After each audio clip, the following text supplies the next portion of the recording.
Hello, everyone, and welcome to the Press Play Lifestyle Inspired podcast, which is a podcast that does interviews with people like Joni on topics that help our listeners, that's you, find the resources, tools, and support they need to be their best inspired self. So, hi, Joni, how are you? Hey, nice to be here. Well, thank you. It's a little late in the day for me. I'm like going to give me my energy back before I go home by having a fun conversation. So, thanks. You're welcome. It is 9 a.m. over here on the day ahead of you. So where are you?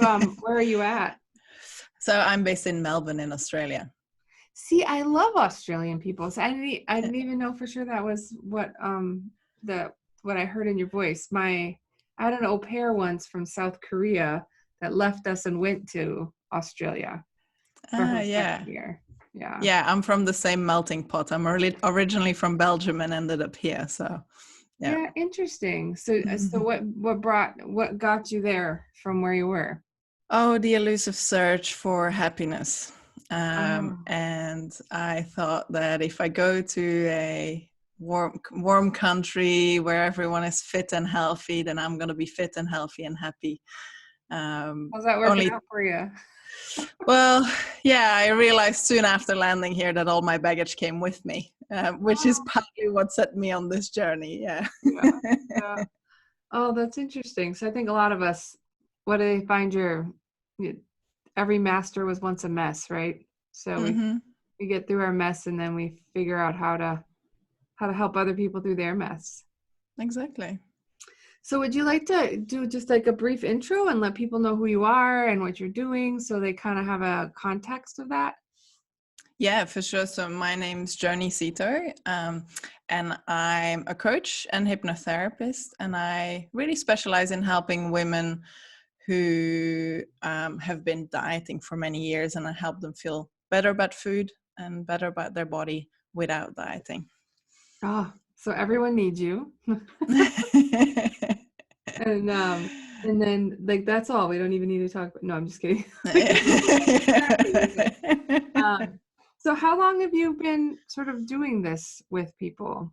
Yeah, it's been about 2 years now. I had a very different career before. I was working for 10 years in the finance industry, and this is obviously something that I struggled with myself. And I guess I had mostly always done the perfectly acceptable, socially acceptable path, and going to a good uni, get a good career, and I guess outwardly or on paper, everything was really perfect, but inside I was just kind of a bit of a mess and trying to eat perfectly and look perfect in front of everyone else, and then only to go home at night and stress eat behind closed doors and just binge on copious amounts of food.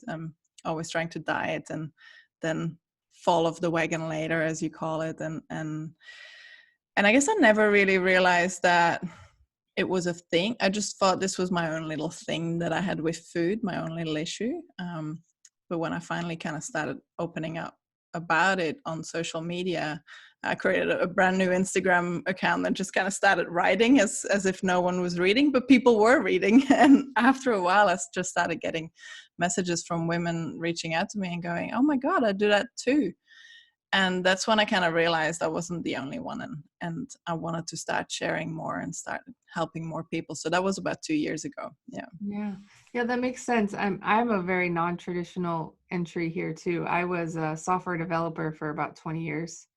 My husband is a CPA, and I had a struggle, and I made it through my struggle, and it sort of led me on my second journey toward helping others. So I think that I see a lot of coaches who made it through their mess, or at least you only really need to be a step ahead of the person you're helping, right?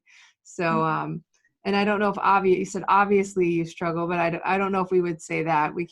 First of all, we can't see much more than your pretty smiling face, but I think that it's great that you've kind of made it through a few steps and gives you an opportunity to help other people who are still kind of not quite where you're at on the mindset side, because I think it's all upstairs, right? Like once you can get that stuff together, the rest of it falls into place. Yeah. Harder than you think, right? Yeah. Yeah, Alone. definitely. It's hard alone, I think. That's the thing. Yes. Yeah. Yeah.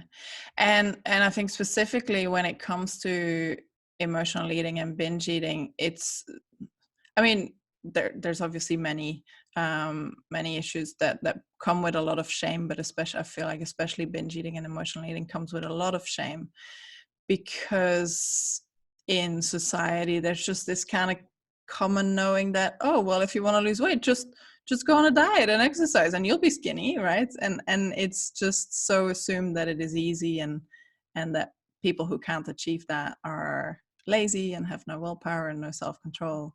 And Mm. so that's when no one ever speaks up about it, that they're actually struggling. And you just keep going from diet to diet or to new gym to new gym. And when you realize, when you can't stick to the program, no one ever asks for help, because you just put all the blame on yourself. Yeah. Yeah. Oh, it breaks my heart. Like I have daughters, so I have 4 kids, and two of them are daughters. And my oldest is only 14, but she's already taller than I am. And so she's just tall. Like that's it. She's tall. She plays basketball. She was volleyball. She's playing all these sports, but she's tall. And her other friends are still 13 small and she's 14 tall. And she's already like saying things, and I'm like, "Oh my goodness, you're perfectly beautiful." Like she's beautiful. She's fit. She's strong. But we just pass this down from our, like what we say about ourselves in front of our children, they hear too. It's not just that negative talk doesn't just affect us.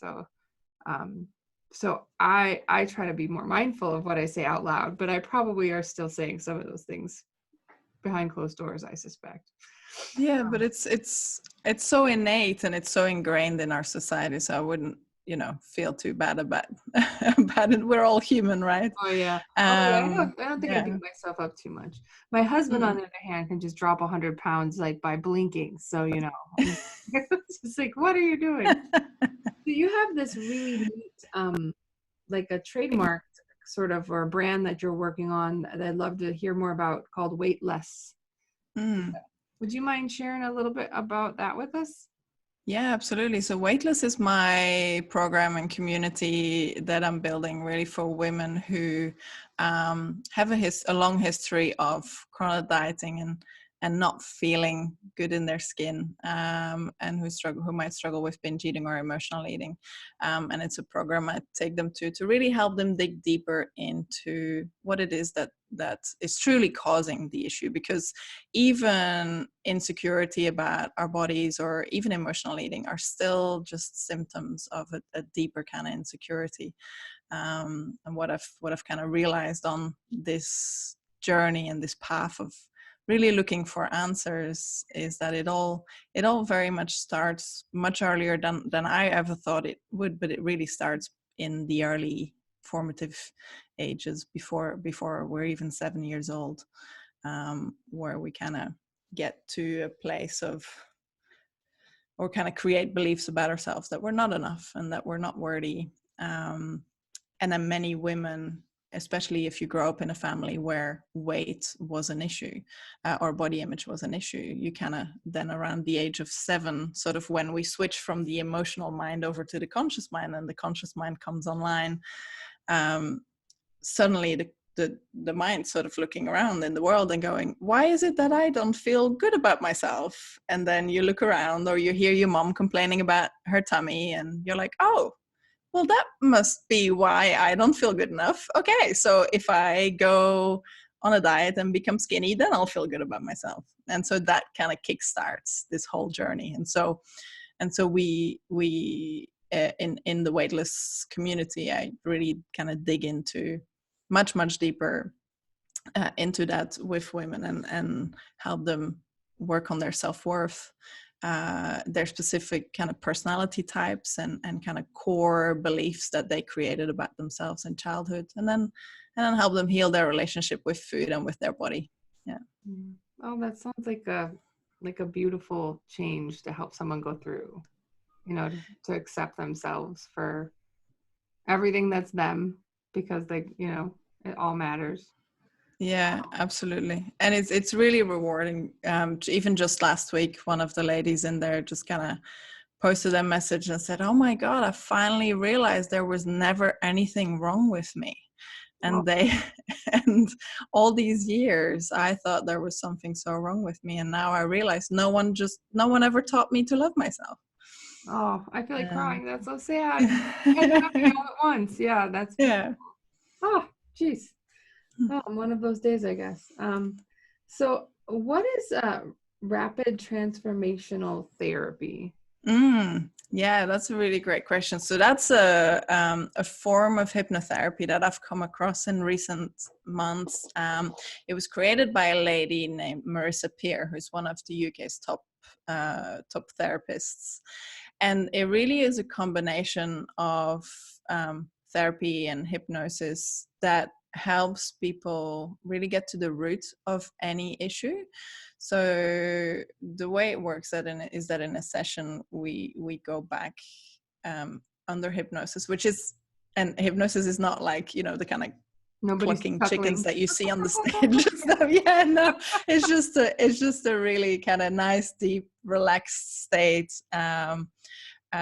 which allows you to kind of open up the access to the subconscious mind, which is great because it means that in a session I'll just ask you questions, but it's your subconscious mind which is responding, and that's the part of the mind that really knows all the answers, even when consciously we don't remember.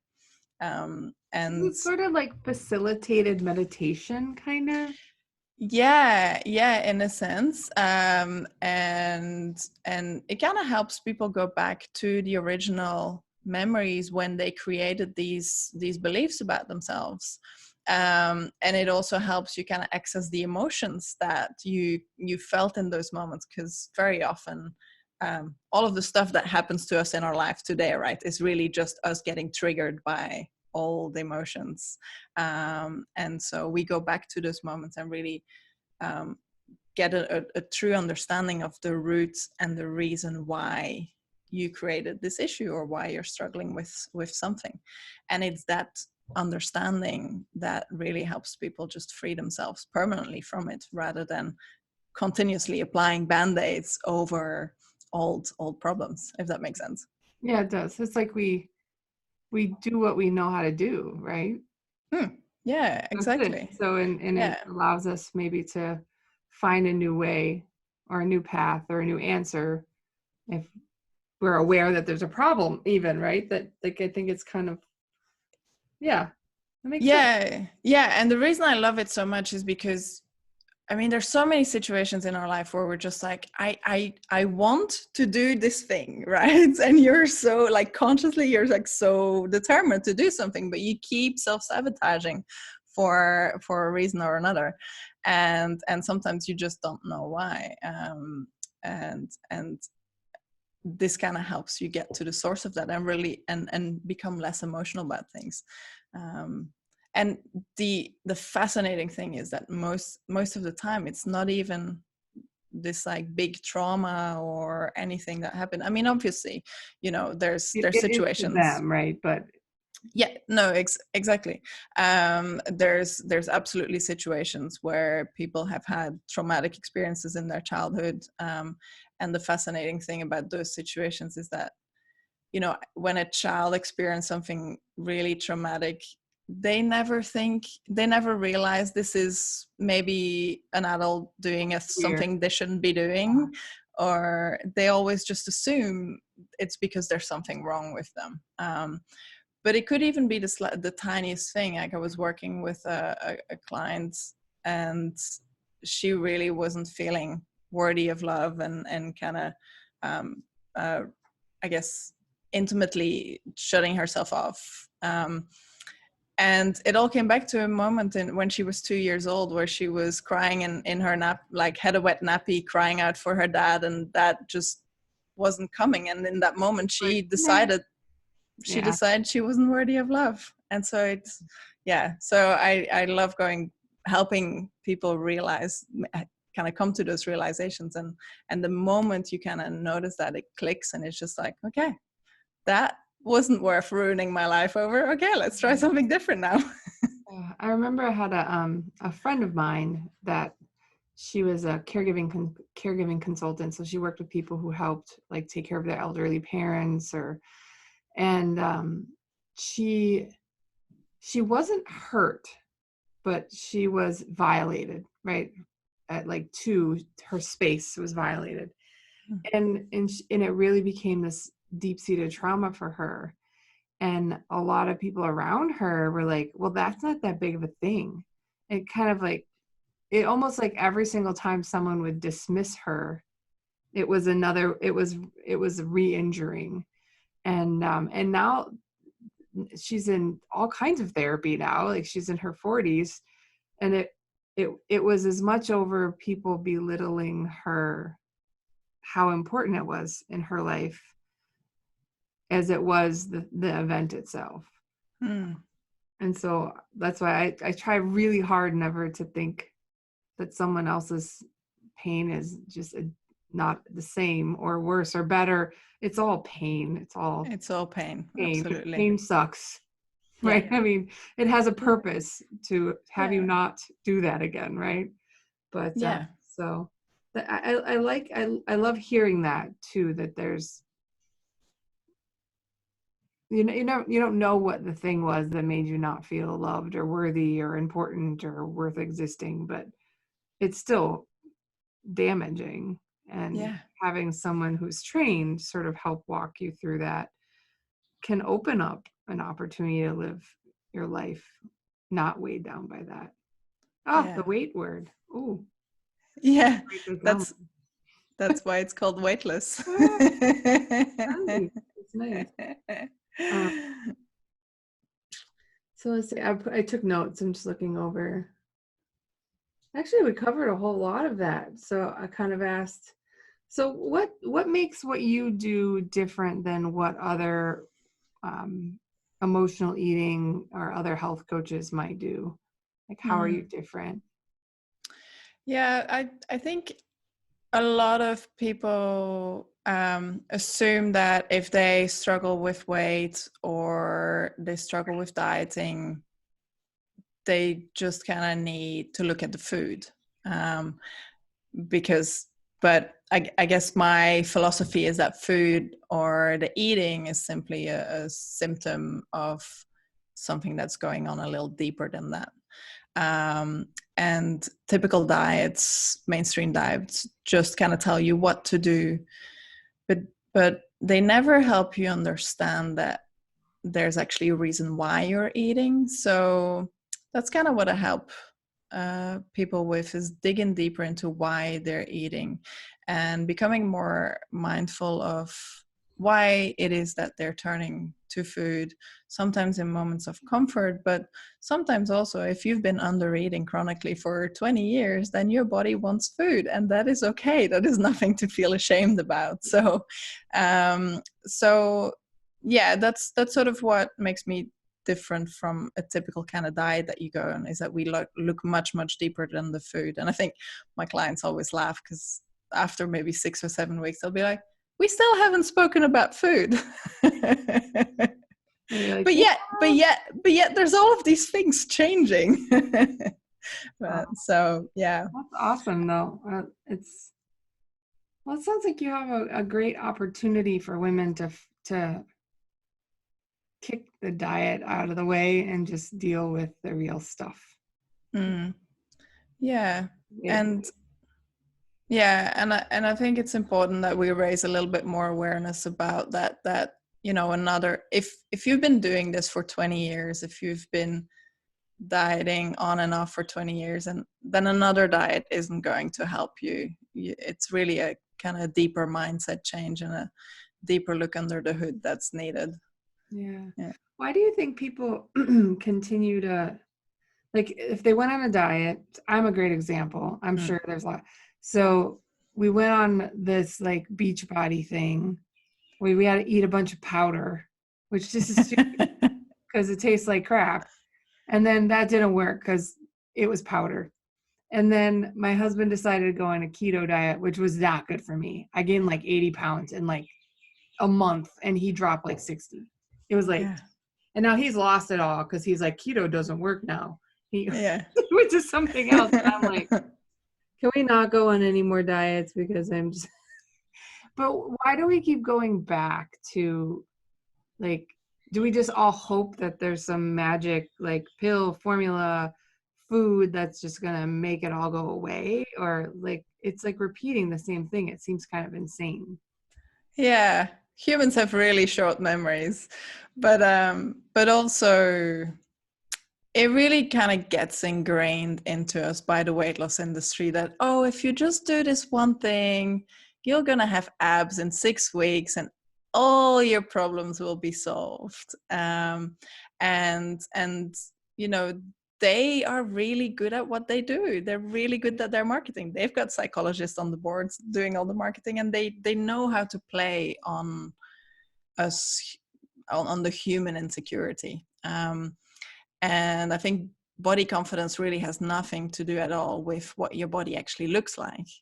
It's mostly about how we view the body. And that's why so many people actually, even the ones who are who successfully, and I'm putting my air quotes here, successfully lose weight, even people who maybe get to their goal weight still don't feel like they're happy once they get there. Because even the weight loss doesn't bring what we're truly looking for, which is self-acceptance. But yeah, the thing with dieting especially is that it's not necessarily very sustainable for the body, which is why not many of us actually manage to keep the weight off, because it's just not what our bodies want to do. But this kind of cycle of dieting, especially if you've been doing it for many years, what it's really done to us is that it's made us forget what our bodies truly want, because you're so used to starting to think about food, right? You're constantly thinking, oh, well, I have 217 calories left for the day, or I've got 50 grams of carbs, or like you're just thinking about food rather than actually checking in with your body and see, does this actually work for me? That's Yeah. interesting because I noticed and I'm not dieting, and I refuse to let my husband let us diet anymore. But one of the things I didn't know was because I like my blood pressure, all my vital signs are good, but I'm very sensitive to sodium. So like I drank a diet soda a while back, just one, and my feet poofed up. And I was like, whoa. I just thought, so before I just thought I was really poofy because, I was eating a lot or something. But if I eat a lot of salt, I retain a lot of water and my clothes don't fit and I feel like, and I retain a lot of water really fast. And so I was like, wow, well, maybe I should eat less like hot dogs because they're salty, and maybe a little less of the so I cut back. I was drinking a lot of soda. Now once in a while I have one because I like it, I enjoy it. I still know it's bad for me, but even one and my rings don't fit. I mean, it's kind of like, oh, so tuning back into like, oh, I get up earlier now. I get up at 5. At 10:30 I'm hungry, and I'm like, oh, it's not lunchtime. I'm like, wait a minute, you've been up for like 3 more hours than normal. You can eat, right? Like you're hungry. Yeah. And so it's kind of like learning how to even know what your body's talking about anymore. It's 40 years of Exactly. ignoring it. I'm like 43 and I just started going, oh, that means I'm hungry. My stomach hurts. It's kind of an Yeah. odd thing. No, and I love that you noticed that. Yeah, and I think the big difference is when you're no longer judging yourself for the way you're eating or the way you look, then you can actually start paying attention to those kind of symptoms and just kind of make that connection of like, oh yeah, when I eat ice cream, then the next day my tummy doesn't feel so good. Oh, that doesn't mean I'm a bad human being. It just, I've learned something new about my body. Yeah. And yeah, that's really empowering, and it kind of, it shifts the power back to kind of intrinsic motivation than external guidance, which is typically, most diets are all this kind of externally guided thing. And I often kind of fact check with my husband because he's never struggled with food at all. So he's got a very normal, again, healthy relationship with food. And so I kind of asked him, so when you try new foods, or because he goes to one of these fancy gyms now, and they kind of definitely try to put him on some sort of food plan. I was like, okay, so when they give you this food plan, right, what do you do? And he's like, okay, well, yes, they told me here, but this kind of carb, something. And he's like, what I will do is actually, I'll keep eating that and notice, and then I'll pay attention to whether indeed what they're saying is true, whether I can feel that in my body. And then if I agree, then I'll change. Whereas for most of my life, I would just pick up a diet book, read the entire thing, and go, oh yes, I totally believe this science. Absolutely. This sounds so convincing. I'm going to do all of this now, but without fact checking with my own body. So I feel like that's the true difference. Yeah, I could see that work being true because I have 4 kids and my husband and I, and all 6 of us enjoy different foods. And our bodies are completely different, right? I have a daughter on the autism spectrum. For a really long time, she only ate like 6 things. And we thought, oh my gosh, she's going to have all these deficiencies. She's fine. Now she eats everything, you know. She had a lot of pickles for a while. They were getting worried about the sodium levels, right? But she's not going to, like, we're not going to starve ourselves, right? If left to do what our body tells us to do. It's when we don't listen, right? So, I mean, a big one for me is I used to always think I was hungry, but 99% of the time I'm just dying. I'm thirsty. I'm super thirsty, but I could literally not tell. It'd been that long since I'd paid attention. Yeah. So yeah, all of our bodies are sort of in charge, right? Like if we let them Yeah. be, and we all need different things, the book's not gonna cut it for all of us, I guess, right? Yeah, exactly. And so that's one of the things that I really work on with people, is kind of empowering them to become their own expert again. So stop listening to all the other experts, because most other experts just take what works for them and apply that onto your body. And so it's really about empowering people to make their own choices. And so yeah, the program Weightless isn't necessarily an easy thing to do. It's simple but not easy, right? Yeah. But it really teaches people to get back in charge of their own life choices. Yeah. Well, is there anything else you'd like to kind of share with the audience before we wrap up today? Well, I recently did a really, really cool challenge that I hosted in my Facebook group, which I called it the Body Confidence Challenge. And I think if people are listening that have been that are resonating with this, that have been struggling with food and with body for many, many years, then they're gonna love this. So I will share the link with you that you can put in the notes, in the show notes.